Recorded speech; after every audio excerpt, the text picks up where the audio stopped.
Ladies and gentlemen, friends and neighbors, it's Scott Hammond with the 100% Humboldt podcast on our 4th of July weekend edition, 250 years old in our American experiment with my new best friend, Anjali Browning. Hi. Hi. How's your day? It's a good day. It's a good day. Yeah. It's the best day I've had so far today. That was my father-in-law saying. So tell me about you, Anjali. Who are you and where do you come from and all the things? And what do you do? Well, you said this was going to be easy. So who am I? Well, I live here in Eureka, but certainly doesn't define who I am. That's true. I work in the homeless services industry, largely in the homeless services sector. And I am currently running a consulting firm that it works to build capacity in in those organizations. So we're working to build capacity in nonprofits across Humboldt, but particularly for homeless services. I love it. Yeah. I'm really, really impressed. I looked at your resume and I'm going, oh, so you're an anthropologist, an applied anthropologist. What's that? Yeah. So generally speaking, it's people who are working in the field, finding solutions to practical problems, usually, ideally. One of the things that I found working in field work was that it's pretty easy to find problems. Problems are everywhere. The hard part is solutions. And the hard part is actually finding solutions that work. Right. And that's actually how I ended up getting into the work that I do now, because I think I'm also a puzzle solver. I like challenges. Yeah.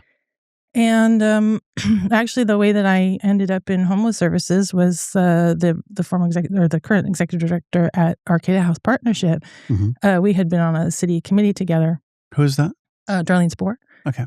And she challenged me with a question about coming on board, and she said, it'll be the hardest work you ever loved. Wow, I like that. Yeah, and it is. And I thought to myself, well, I've always had thoughts about what could be done for homelessness, but let's see if I could put my my thoughts to work. Good. Yeah. So let's talk about Arcata House real quick. It's sort of iconic, quintessential, and Jason Shea, my good friend and pastor, is on their board, and he always speaks very highly of it and her. So tell me, what's been your involvement there? What do they do for homeless populations? Oh, goodness. Well, when I started with them in 2018, they were really at a transition point. They were, I think it was about 17 staff at the time, and had an array of services, but really during COVID was when a lot of the large funding came through for homeless services, and it became part of the national dialogue. And so that was sort of a weird opportunity, right? That a lot of this funding came in. We were able to successfully get some programs off the ground, like the tent shelters or the safe parking programs. There was a lot of willingness in the cities to take a little bit more risk, but also there was more funding coming in to support these kind of newer projects and ideas. Wow. And so really it was sort of that catapulted the organization to sort of a very different level. And Arcata would be fertile ground for all that stuff because they're forward thinking and progressive, and let's get curious, try something new. Yeah. So tell me about I was reading about the what did you call it? It's that safe zone, the parking. Safe parking? Yeah. Tell me what that is, because that had my interest. Yeah. So that was a pilot project with the city of Arcata. Very forward thinking, like you were saying. It was the first one that was ever done in the county. And the idea was basically to give people a place to safely park and deliver services to them on site. And that project actually did very well. Unfortunately, just the funding didn't get renewed. But, it's obviously ideal to really just get people indoors. Right. But it was a good way to. I like it. Short of that, it's creative workaround. Yeah. I live in my car and I can shower there and I'm safe. And Was it by the transit center down by the ballpark? No, actually, the tent shelters were done there. No, the safe parking program was off Samoa Boulevard. Okay. Mm-hmm. Nice. Was the old soilscapes. Yeah. Okay. Mm-hmm. Yeah. Which is probably an old logging deck.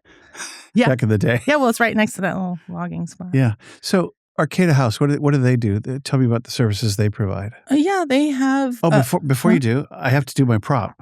Oh. It's very important that I do this. So Arcata, if I get my point, there it goes.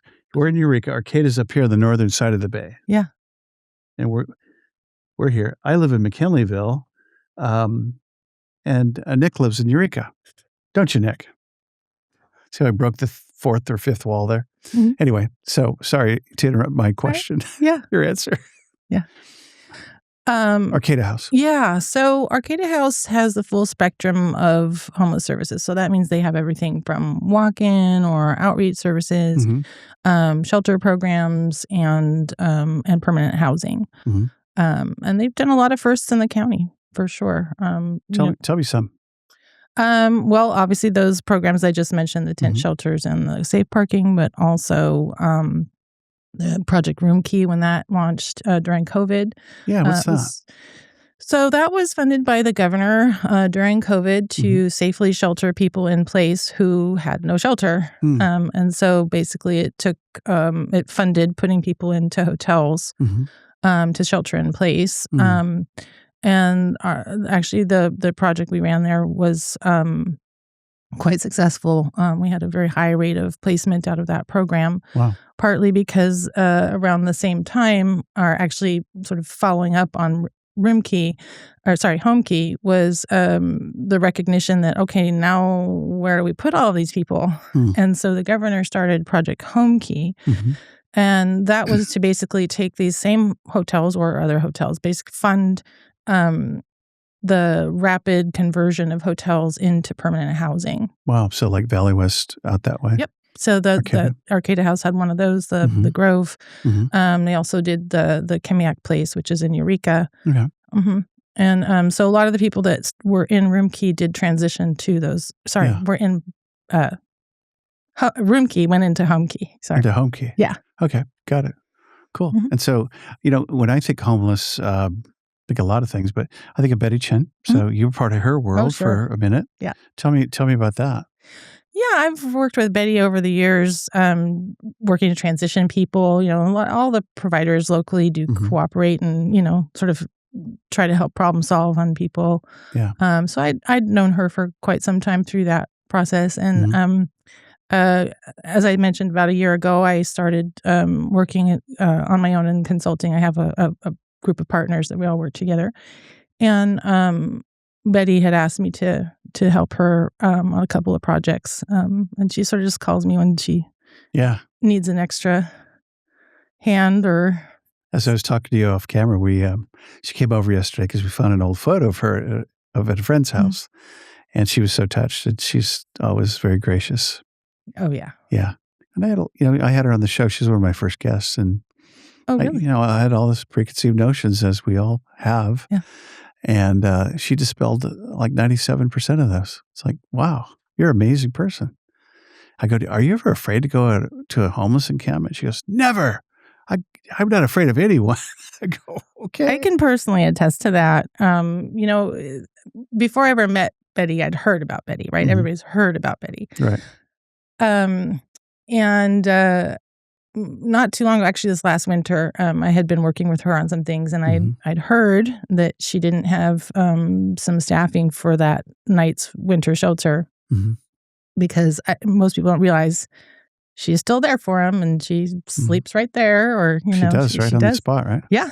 Wow. And so I said, well, Betty, you should have told me. We're always here to help, right? So I went over and sat at the desk and watched some people, and pretty soon I recognized some people that I remember from other places that I've worked. Sure.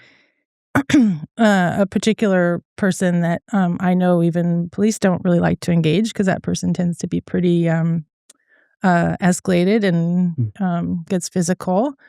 And I was surprised to see him there.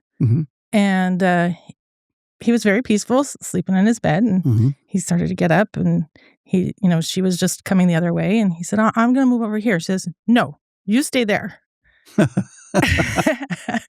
And then he said, okay. Thank you. And laid down. Thank you, ma'am. And I was just in awe, right? That people seem to really understand, it's Betty's way, right? And you better obey. Yeah. The nice lady. Yeah. But she does amazing work for them. And I think that they know that. She's telling me that she puts up with a lot, and then she has a limit, and then they're done. Then if they're not responding and it's not working out, then she lets them know. She definitely holds people accountable. That's good. I think that we should all do that a little bit. A little bit better. Maybe without the shame piece, which is a whole other topic. Without a doubt. Now, I heard that she went to Rome and got audience with Pope Bob. I did hear that. I don't know if I'm at liberty to share it, but I think it's quite a moving story. I think it was a real pilgrimage for her, and she's so modest. She doesn't really want to, brag about these things. But how many of us make it to Rome at all, much less? Yeah, right. And apparently, he already had a copy of her book. Oh, that's cool. That's really cool. Yeah. I should ask for that. I got to go to Florence last week. Did you? Oh, cool. That's right. You told me right before. It was way too crowded. Oh, was it? It was 90 degrees, and it was cool, but it was like, But mango gelato, that's the key. And the truck stop coffee, the Italian espresso at a truck stop is better than you could find in America. I bet. It's so good. Oh my gosh. These guys really know how to eat and drink. This is cool. Yeah, so that was fun. So we'll come back to all of that in Southern Humboldt too. But first, let's hear about you were raised in Napa City? River City. Yes, Napa River. Napa River. Yeah. Tell me all about that in your youth. Where did you go to school? What did you do? Sure. UCLA. That's cool. Yeah. Yeah. I've been a lot of places for sure. I was born in Napa, Queen Valley Hospital. And grew up there until through elementary school. When people hear you grew up in Napa, they think of what it is now. Of course, at that time, it was mostly Napa. Pastures and dairy farms, and there were wineries, but they were out on the outskirts. Right. That was sort of the thing you did when family came to town. Up in Rutherford and Calistoga. Yep. Yeah. And my grandparents were actually in Sonoma, so we were always kind of back and forth between there. But it wasn't quite the elegant idea that you have of it now. It was pretty rural. It's pretty bougie now. Very bougie now. Yeah. Well, my parents owned a house that they bought that backed up to the Silverado Country Club at the time. And again, that was just sort of in the outskirts. Wasn't something golf course out there. Yeah. And they sold the house when I was in elementary school or finished elementary school. No, actually it was earlier than that. Before we moved to the river. But they thought they just made out like bandits because they sold the house for $100,000. It was an acre.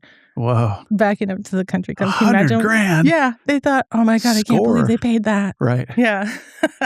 Like San Diego, where I grew up, a lot of the houses, remember they used to advertise homes on TV for $19,995 out in Poway and Escondido and Rancho Bernardo and East County. And I'm going, wow. And I was raised in the hood by my mom in an apartment, a little condo. And now those homes are, $2 million homes. Just crazy. Just same ones, maybe fixed up a little bit better. But yeah, it's funny how real estate blossoms. So you went to school in Napa. I did. Yep. We moved over to the river when I was probably third grade. And so we spent a lot of time out in the river. My dad was really into sailing. And so we had a boat. And then the river goes into the Delta? It does. And that's where, gotcha. Yeah. And then so you go through like Vallejo and then out into the There's a bay. lot of places to sail and boat, right? Oh, yeah. Yeah. Yeah. A lot of sloughs out there too, not unlike here. There's a fairly good sized bay there. Okay. Yeah. But then when I was when I finished elementary school, we moved to the Bay Area. Okay. What part? So I went to Los Altos High. Again, one of those things that sounds very fancy, but this was when Silicon Valley was just getting going. So it wasn't that big of a deal. It wasn't that big of a deal. But yeah. So I went to Los Altos High and then went to Foothill College for a while. And, I didn't have a lot of pressure on me to get working right away. So Where's Foothill? Is that in San Jose? It would be just basically Los Altos. Okay. In the hills there. Okay. Very pretty campus. Not unlike CR, actually. Oh, nice. Kind of a similar vibe. And then Stanford. Yeah. Well, I didn't go to Stanford. But I did make it to UCLA later on. Oh, that's cool. So you graduated high school in Los Altos? Mm-hmm. Okay. Yeah. And then got a chance to do a study abroad through Foothill College. Oh, wow. So I did that, and then did a whole backpack experience. I want to hear about that. Yeah. Across the globe at 17? Oh, yeah. What? That's pretty brave. It didn't seem like it at the time. I think I just didn't know enough to know. Did you go with a group or a friend? Well, I started with the study abroad. Actually, it really happened because of my mom. Because my mom said, she kind of realized I was maybe a little aimless and a little not, getting into some trouble. Maybe didn't have the best friends in her mind. Oh, you're hanging out with the stoners. Yeah, well, not the stoners, but the punk rockers. And for her, that was a little, close enough. Yeah. Adjacent. Yeah. Our distant cousins. Yeah. So she walked in one day with this newspaper and said, "Hey, there's this study abroad program. Maybe you'd be interested, but you have to complete a quarter of school before you do that." Oh.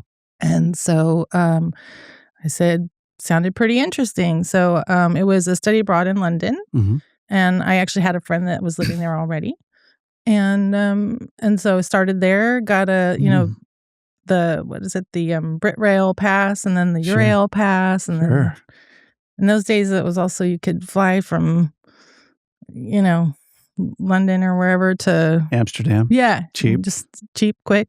Yeah. So it was a great time. Far out. Yeah. What a great way to go. Yeah. No cell phones. You were 17? Yeah. Rad. No cell phones. Yeah. Better that way.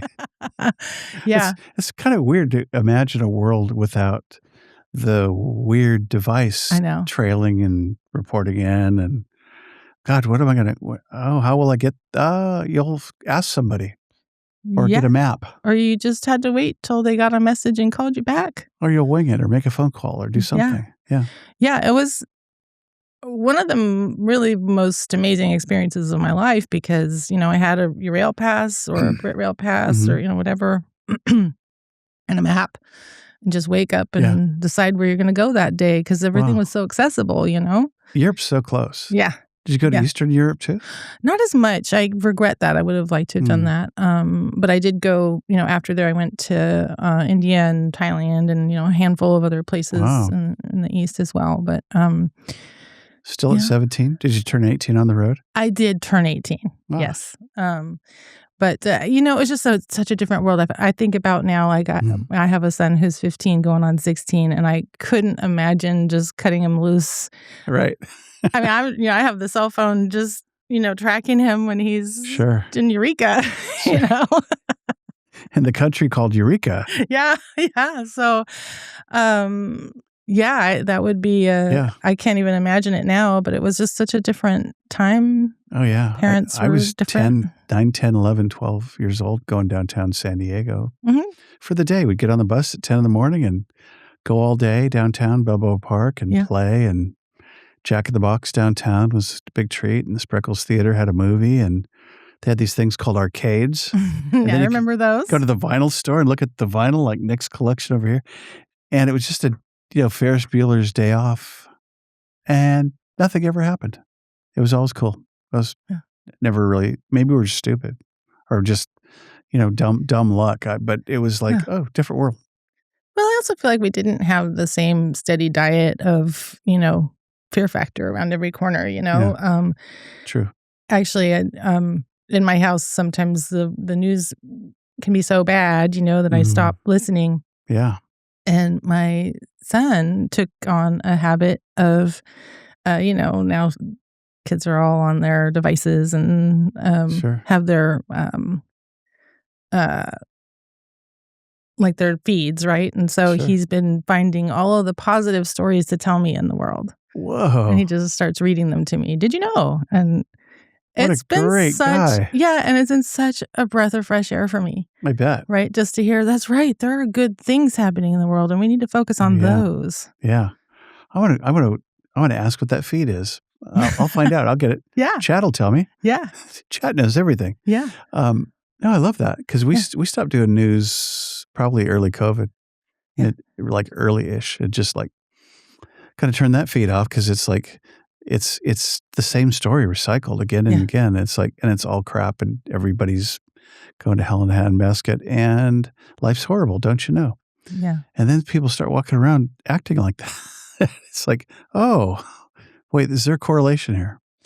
Yeah. And, I was just having a conversation with somebody the other day about exactly that, and how even, stories that are on some of our local media, right, that the comment sections are just, full of trolls and saying horrible things, and so it's you almost want to avoid reading anything anymore. And it kind of, it's awful. It tugs at our spirit, doesn't it? Yeah. It's just to hear and read some of the awful things that people can say. Yeah. So, hey, trolls, forget you, man. Yeah. Get out of here with your troll ways and your negative Debbie Downer, want. Anyway, that's kind of a pet peeve of mine, so I won't go there. Yeah. So, so you toured the world and came back and went to UCLA? Or what happened next? Oh, my goodness. Oh, wait, before you do that. Yeah. What were the 3 highlights of your tour around the globe? 3 takeaways, just rando. Wow. Takeaways, one would be how big the world is and yet how small. Even at that time, without all the internet and everything, I actually, believe it or not, had a horrible time in Paris. And believe it? Yeah. Like one day, or was it the rest of France? Not a problem. But was it multiple days? It was a run of bad days for sure. Wow. I was staying in a hostel, had a bunch of my stuff stolen, and just a bunch of things. And Bummer. I was traveling on my own. And like I said, I just didn't know enough to know that I need to be a little more aware of what's around me. Yeah. But I was really defeated and almost like ready to just give it up and go home. Wow. It was I was pulling up in a taxi at night to this hostel. I was walking by and I saw this guy sitting slumped over on a wall, and I thought, that guy looks familiar. Huh. We knew each other from home. Wow. And he had also been having a terrible time. He hadn't been able to eat because everywhere he went, nobody would serve him food. Wow. Yeah. And so then we ended up traveling together for a while. But oh, wow. So it was small world after all. Small world after all, yeah. And I feel like I've found that to be the case over and over again. Yeah. It's huge and then smaller than we think. Then you see somebody in Amsterdam going, hey, what are you doing here? Yeah. Yeah. I think part of what also happened for me in that experience, and probably what my mom had an idea about when she suggested it, it puts you in a sense of perspective vis-a-vis the rest of the world. There's a lot of other life ways. There's a lot of other ways of viewing the world. Yeah. And that's very much what led me towards anthropology eventually. That appreciation for how many different ways that we as humans have come to live in the world and see the world. Yeah. And that ours isn't the only one, and it's not the right one. It's not the wrong one. It's just one. Spain was very different from Italy, which was different from Marseille. Yeah. It's like a whole different deal, man. Yeah. The and food. They all work. Yeah. Yeah. Yeah. Mallorca was different. It's like, and there were people from all over the world doing the different. And it was cool. People are generally friendly and speak when spoken to. Yeah. Well, and I think that's sort of the third one is understanding the value of diversity. Yeah. Not be afraid of it. Yeah. Yeah. Yeah. And there's a universal, the journey is very universal. Yeah, it really is. Those are good. So when you got back then, what? Did you immediately go to Foothill or UCLA? Not immediately to UCLA. I got to think about it for a second. So long ago. Yeah. Well, I did, I stayed in India for a year. Oh, right. I read that. Yeah, it was, and that was again, so just part of that richening of my own worldview and, learning different ways. What part of India? Well, I actually traveled around quite a bit, but then I did stay in an area just outside of what was then Bombay, now Mumbai. Wow. And an ashram, is that how you say it? Is that like a farm or a commune? No, it's like you could say a retreat center or something else, but I was studying particularly. Wow. Yeah. It's like Benjamin Button or something. Kind of, You were like on tour. Yeah. I love it. Well, I think I also got it from my dad. My mom had the original inspiration of me going, but my dad, he was the one with the wanderlust and very much adventuring spirit. And so when he was basically that same age, around 17, his family decided to spend a year in Europe. They came from money, so they could do things like that.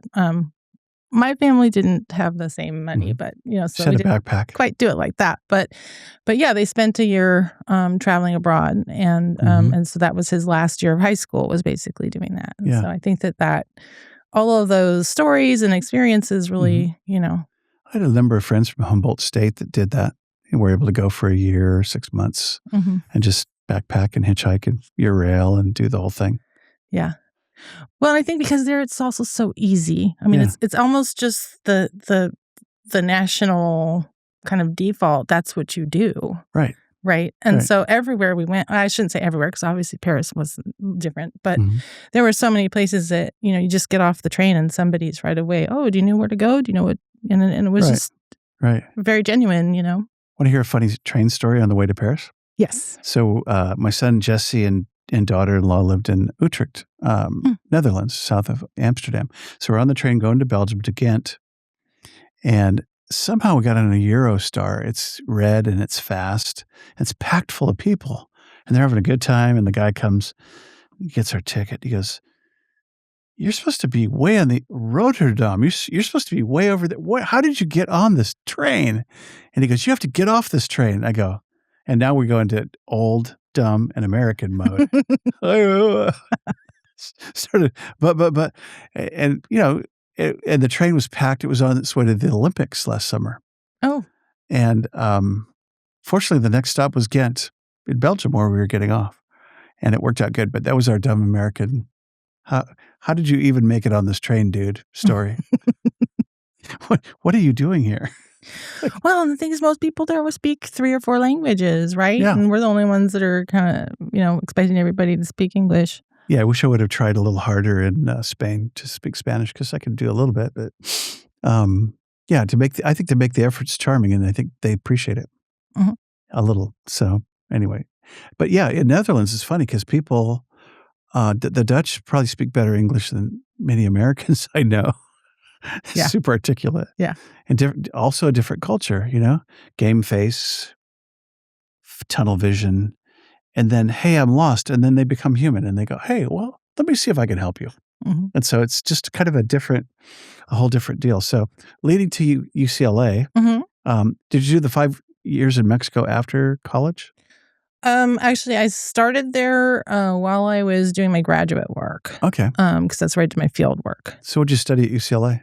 Anthropology, pretty much all the way through. Nice. I had a concentration in history and did a lot of political economy kind of studies. Did you live right in Westwood? I did. Well, yes, part of the time. Westwood's expensive. But so, yeah, generally on the west side. But nice. You ever been to the Getty Museum? Oh, yeah. And the old one and the new one. Oh, you're super cool. Yeah. Oh, the new one's so cool. Yeah. And it's free, but it's $20 to park. But hey, bargain. It's $20 to do anything in LA. Yeah.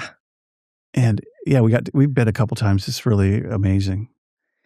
Yeah, it's an impressive facility for sure. Quite a collection. Tram going all the way up. Tell us about the old Getty. That's over at the beach, right? Yep. Kind of on the Malibu. It's all kind of collapsing there now, but yeah. That's supposed to be an amazing place too. Beautiful. Completely different. Right. How'd you like LA? It's funny. So many people say, "Oh, how could you live in LA?" I actually liked LA, but to me, it has a lot to do with what I'm doing. Yeah. And so I liked what I was doing. Yeah. And I had a group of people that I was interacting with. Did you have to commute a lot? Well, even to go short distance is commuting a It's lot. a lot. So, The point of not liking LA, yeah. yeah. I like it. I don't mind going. Yeah. It's funny because I went back to, I mean, I go periodically, but I hadn't been in a long time. And then I want to say 2018, 19, something like that, we went down to LA. Mm-hmm. And I couldn't believe how much it had changed, you know, like for particularly like Santa Monica area and the promenade. And I mean, it's very, very pretty, but it doesn't have the same kind of life that I feel like it had maybe. Marina Del Rey was really, Yeah, we got married at Port Sakala Wedding Chapel in San Pedro Harbor 100 years ago. And it was all smaller. And then Johnny's dad lived in Torrance. We go up to Hermosa and Redondo and ride the bikes all the way up to Marina Del Rey and back. And that's a ride. Yeah, it's fun. Yeah. Yeah, because the beaches were all really, it's always nice and warm. And you're right, it's a pain in the butt to drive anywhere. Yeah. Yeah. I mean, I lived sort of Marina Del Rey adjacent and would have to commute up to the campus. And it's only a few miles, but, you know. An hour. Yeah. Yeah. Well, then there's parking. So. And then there's parking. Yeah. Yeah. And then that costs money. Yeah. So I got pretty proficient with the buses. So did you do your doctorate work there too? I did. Nice. Anthropology? Imagine that. Yeah. I kind of went in with a focus. Wow. It sounds like it. Yeah. Were you going to teach with that, or what was your intention? You know, I don't know if I had a specific thing in mind. I just knew I really liked it. And I did do a little bit of teaching. And then I did get a postdoc down at San Diego at UCSD. My hometown. Yeah. So I was there for about a year. But did you live in La Jolla? No, I couldn't. That's too high rent district. We call it La Jolla, just for fun. Yeah. Are you from La Jolla? Come on, man. No, I lived in North Park, which is a fun area. Oh, my dad lived there. Yeah. For a while. North Park's cool. It's a fun. They have a lot of street fairs there that we attended when it was fun. Yeah, they do. But I went back to college. You know, I did a little bit of here and there college. I actually even went to CR for a little while, probably when I was 20 or something. But I didn't really have a specific, idea of what I wanted to do, and I wasn't particularly pushed to. I just was generally a pretty capable person, but always seemed like other people had better things for me to do, I didn't have that drive. Yeah. And I had a pretty significant life event. My partner at the time passed away from cancer, and I was 26. And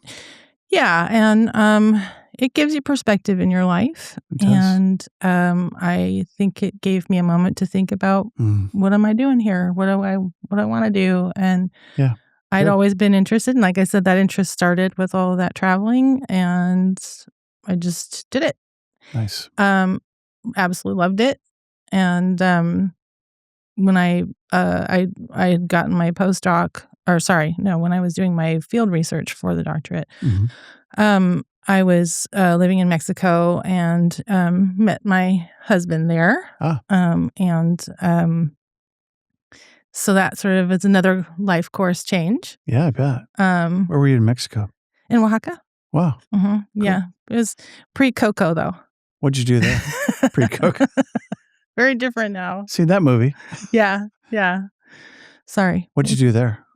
Just study? Yeah. Okay. Well, yeah. Well, initially I was there to do my field work.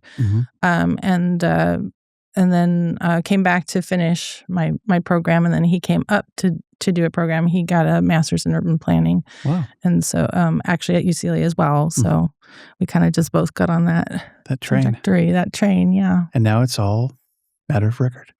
All matter of record. How long have you guys been married?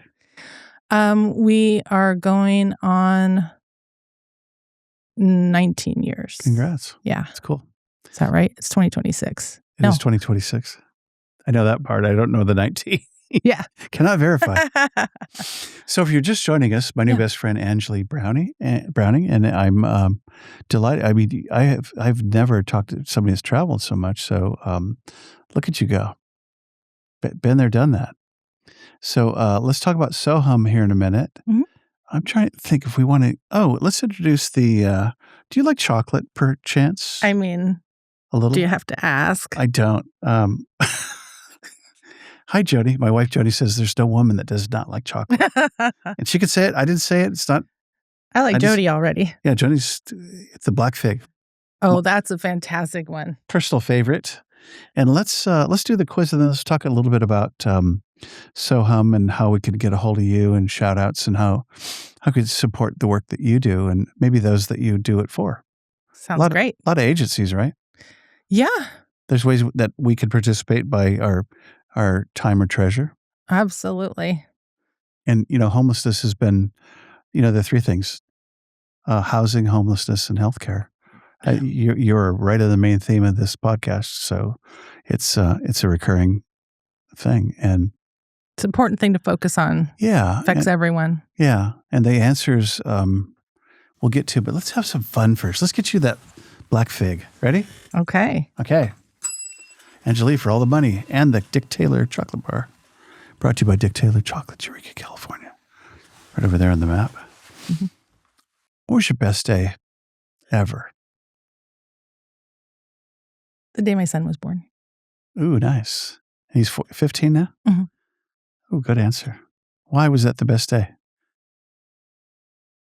Boy, that's an inexplicable feeling. Yeah. For hearing his first cry. There's so much anticipation waiting to know this being. Right. This person. And yeah, I mean, without a doubt, that takes. Not like that. Yeah. Yeah. You didn't have any trouble with that at all. Nope. Question number 2 for 10 points. Worst day ever.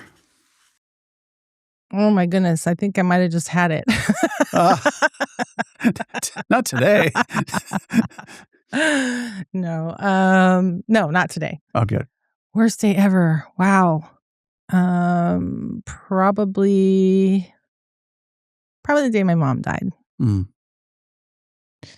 It was a bad one. It was hard with my dad, but there's something about losing your mom and just what she does for your world. Yeah. And I mean, I was thankful that I was able to be with her. Right. But, just in terms of the life shift that. Yeah. The permanency of the death is really interesting. Yeah.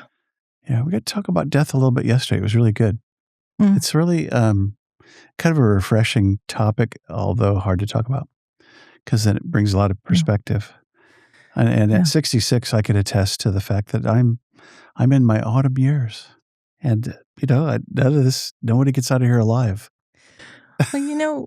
Well, I don't know if I'm allowed, if we're still doing the quiz, but if I can elaborate. Please, we'll come back to question number 3 in a minute. Okay. In a way, I misspoke about it being the worst day. It was maybe the most painful day. Painful. In that that loss. But at the same time, one of the things that I really fell in love with about the Mexican culture is Dia de Muertos, and the idea that, this kind of close connection to the people that you've lost. Yeah. That aren't really lost. Yeah. That there's this embrace of death as part of life. Yeah. And it's something that has always resonated with me. And I think that I've had the honor of being with a number of people in their last moment. And it is an honor. Yeah. Oh, it's a whole next level. Yeah. And Los Bagels in Arcata and Eureka. Yeah. Located and Cal Poly. They celebrate that every year. They do. Yeah. Dennis has been very good, Peter. Yeah. And they, it's cool. Hey, question number 3. Okay. What do you find fulfilling in your life? Well, I probably work too much. So I would say I probably need to find better work-life balance. So I would say I do find my work fulfilling, but being with our loved ones really matters more. Yeah. It's funny. I can work and it's fulfilling until I cross over into the non-fulfillment. Yeah. It's like, oh, I don't like what I've had enough. And I need to find other fulfillments. Yeah. Yeah. It's distracting. Yeah. takes a lot of your focus and your energy, but you need to find other parts. Yeah, I prefer to think of it as work-life synchronicity because sometimes family needs to take full priority. Yeah. And it can shift, and it's okay. And just to know when to shift it is the trick. Hey, question number 4. What do you find soul-crushing? Taxes? Okay. Haven't gotten that one yet. I like that. I had to... Now that you mention it, you're right. As a business owner, there's tax bills that come due. They just do. There's quarterlies and payroll tax and all that. It's like, oh, wow, this is a real pain in the butt. Yeah. Oh. I definitely have a lot of avoidance around it. I have a 5th employee at my place. He's another team member at Scott Hammond State Farm. His name is Uncle. His last name is Sam. And so Sam is like another team member. Problem is he doesn't do much for me, I don't think. Maybe national defense. I mean, maybe they're protecting me from something. But anyway, not here to gripe, here to be encouraging. There is no condemnation. All right. For all the bonuses and all the chips, who are you and what do you want? You told me you weren't going to give me tough questions. That's easy. The question's really easy. No. The answers are tough. Who am I and what do I want? I kind of thought you were going to ask something like this. And I was thinking about it this morning. And I think if I were to give one word to myself, it would be undaunted. I take on big challenges, probably too big sometimes. And I think I'm always trying to climb that hill. Wow. Yeah. I like that. That's good. I like that. I don't know if I'm ever going to find that final puzzle piece, though. That's who you are. What do you want? What do you want to see happen? I want to see happen...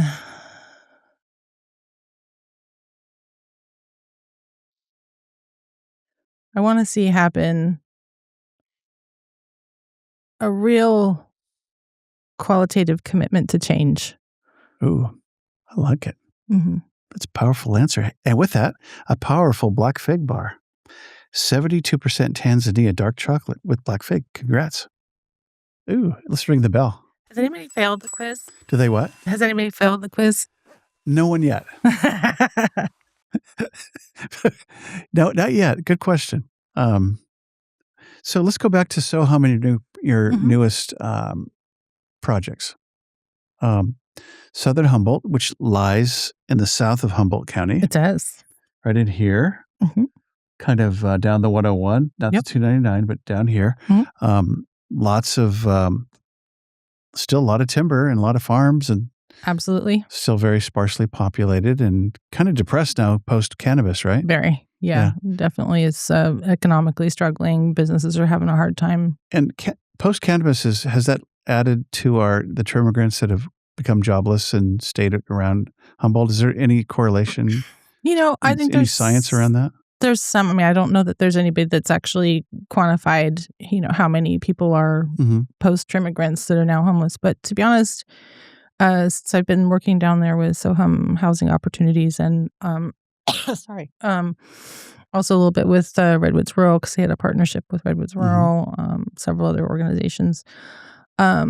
Most of what I'm seeing of the people that they're serving are pretty long time, grew up in Humboldt, grew up in Southern Humboldt. And so they're not real interested in leaving Southern Humboldt.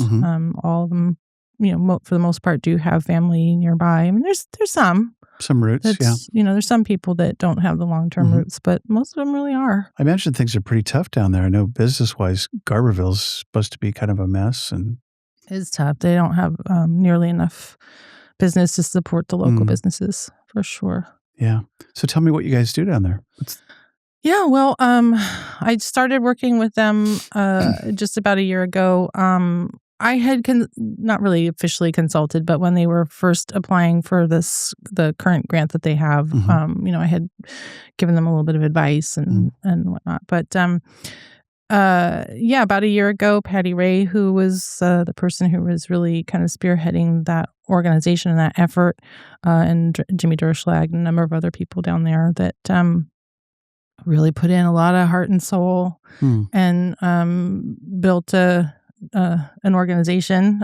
A lot of that came up through COVID. They had gotten one of those Roomkey projects I was mentioning earlier. And so they just, they didn't have the same amount of resources or other things that we have here in North County. And even here, this is pretty limited. And they had a pretty strong partnership with Redwoods Rural and worked to serve people there. They were doing food outreach and other things apart from the Roomkey project. Anyway, about 2024, end of 2024 into 25, they were awarded a large state grant for the encampment resolution funds, which are to take specific camps, working with Caltrans or sheriff or whoever else is doing the abatement, to resolve those camps, meaning to quickly place people that are in those camps into shelter or housing, or to work with them directly on site. And the idea with these projects is that you're not just moving people along, and you're working with all of the local partners to ensure that they're not just getting kicked out and then spread around, right? And then it's even harder to get them the services. So, so they got this quite large grant to do this project. Sorry. Okay. But they reached out because they had kind of gotten it to a certain point, but really needed more expertise in terms of how to actually launch and run these programs. And so I started working with them, and they had hit some roadblocks with mostly with the construction. They were funded to do street outreach, renovate the Garberville Grange. And they'd purchased the Garberville Grange, and then they also purchased an adjoining property.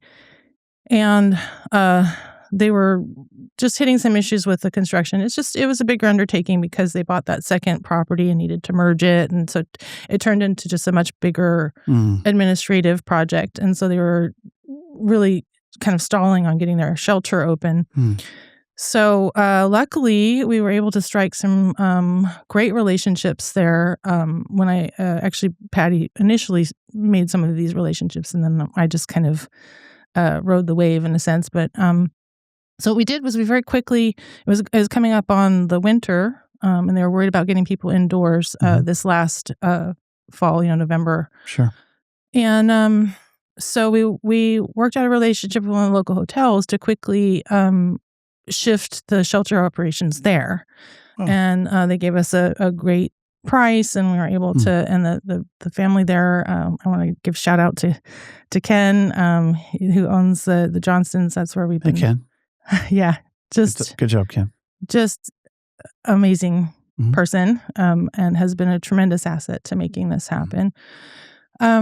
Anyway, so we were able to quickly transition a large number of their population into this shelter. They had already housed a few people with housing vouchers. And then we started shifting a few of their other projects. So we then were able to, they needed to spend out some of their voucher money, but the problem is there's not enough housing to put those vouchers on. So we were able to work out another relationship with another hotel, actually just across the street with the Lone Pine.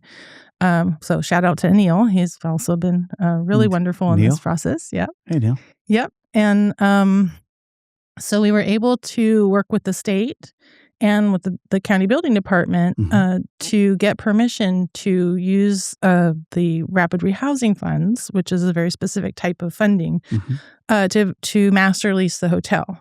And then use that as basically leasing units to individuals as housing, which is this is a very unusual arrangement, because usually you have to do a purchase, because if you're going to change the use from hotel to residential, then you have to go through the conversion. It's very expensive. In this case, you did.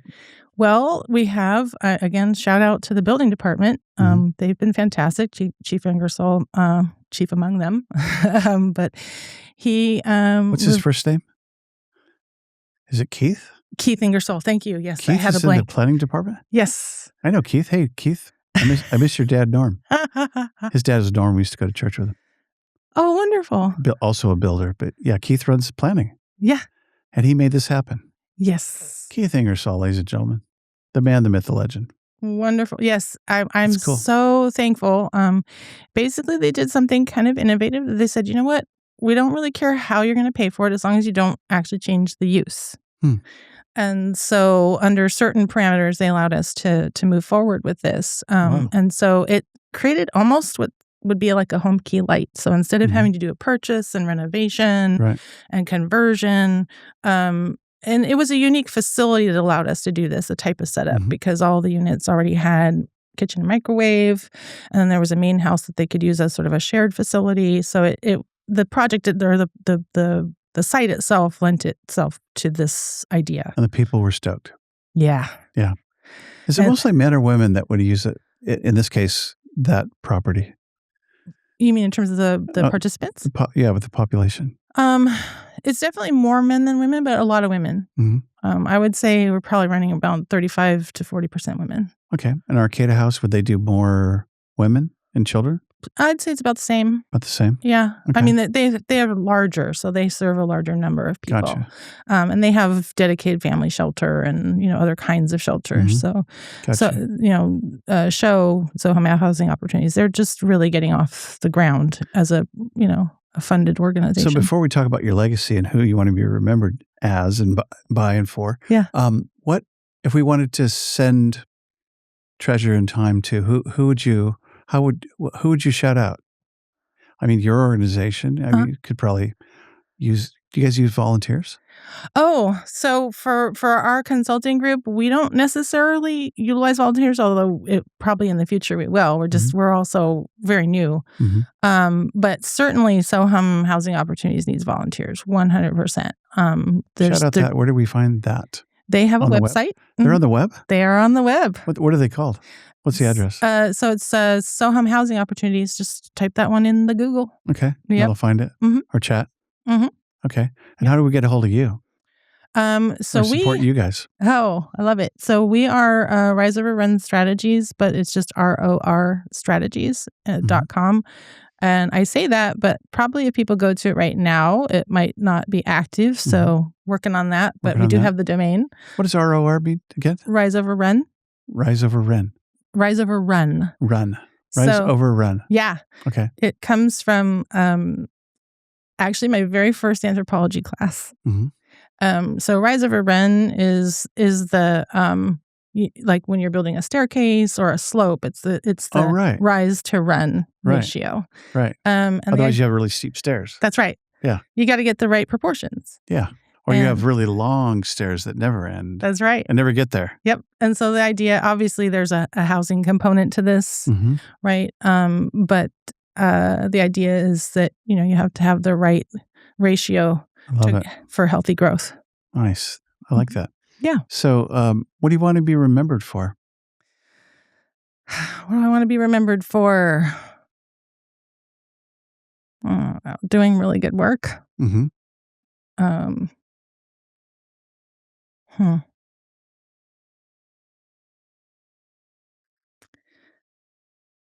Being a good human. I like it. Yeah. I get the sense that you are that. Yeah. Try to leave places better than I got them. Well, you got a heart for homeless people and kids, the moms and dads and the humans that are there. Yeah. It's so easy, I think, on this side of the desk to, hey, the homeless. It's, hey, the Giants fans. Yeah. Or World Cup soccer fans. It's like, no, they're people. And every one of them, I'm telling you this, I know every one of them has a different story. Well, absolutely.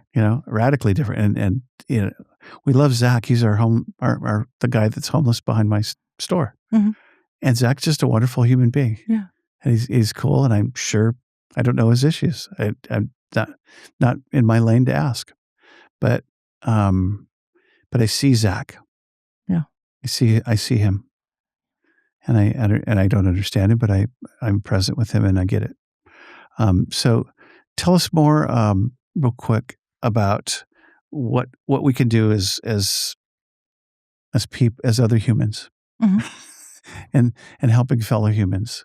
Because I think everybody would like to do that. Everybody has a perspective that's, probably incomplete at best. So what would you tell us?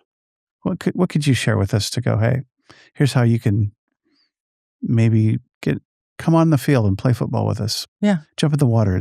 The water's fine. Well, it's interesting.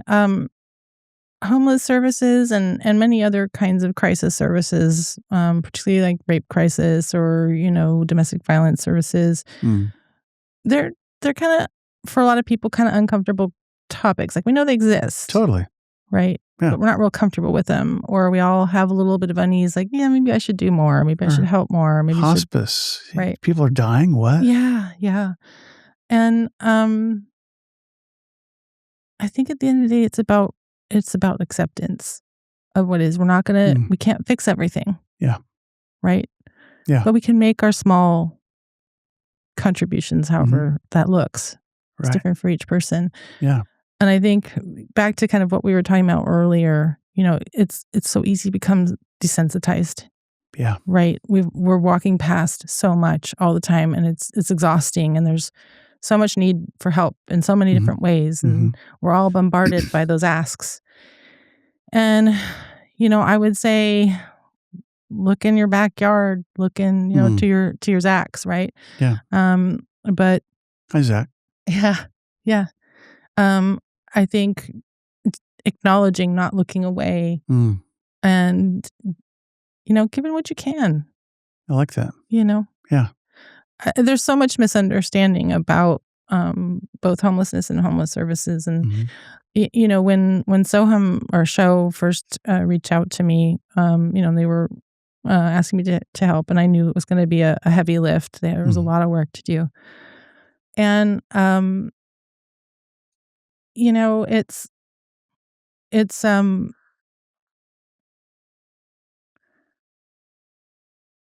it's the easiest possible thing to do is care.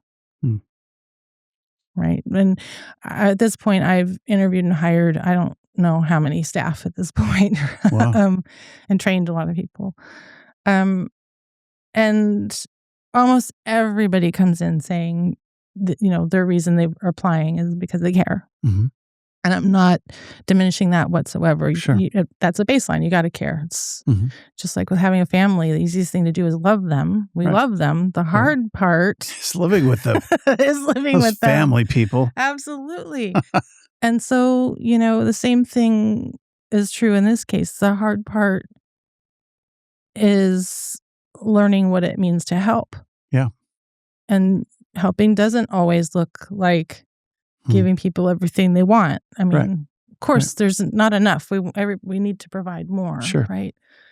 But what part of the difficulty for people when they're starting to do this work is learning that it's not about a roof. I mean, yes, we need more housing, 100%. We need more funding, 100%. But without understanding the underlying issues that generate and perpetuate homelessness, we're not going to make those changes. Yeah, amen. Yeah. That's good. And for individuals who are, in that situation, rarely is it just a house that they need. Sure. Yeah. It's other things. Yeah. I love your answers. Let's start somewhere. Thank you. Start in your backyard. That's really good. Because I want to go and have an opinion and get on Facebook and just kind of share that. And it's like, and I did something. And no, you were just one of the friends of the trolls. Yeah. Trolling along and doing your whatever that was. And it takes, my dad used to say, it takes money to buy whiskey, which means action. Take a step. And I encourage everybody to do that. Well, I just want to build on that for a second, because sometimes we want our giving, whether it's time or money, we're attached to the result, right? We want it to go to something, right? Meaning, we want some outcome from it. Sure. And, like I said, this isn't something we're going to fix overnight. And so it's almost like don't worry about picking the right thing. Just do the thing you can. Get on the team and go. Get on the team and go. Yeah. I love it. I want to get on the team and go. Speaking of going, yeah. Thanks for being here. Oh, appreciate you. I'm so glad to be here. Yeah, I love your heart toward all of it, all the people that are involved, and it's really cool. Hey, and if you're just joining us, it's the end of the show. So you're really late. Thanks for joining us. Scott Hammond with the 100% Humboldt podcast located in Humboldt County, California. And thanks, Anjali, for being here. And if you want to support us, you can do that too through through donations or a comment or subscribe today. And we're on all the platforms. We're on Access TV in Humboldt. We're on YouTube and we're on everywhere. So that's what I know. Have a great day. Thanks for joining me. Oh, thanks for having me. All right. Have a great day. All right. You too.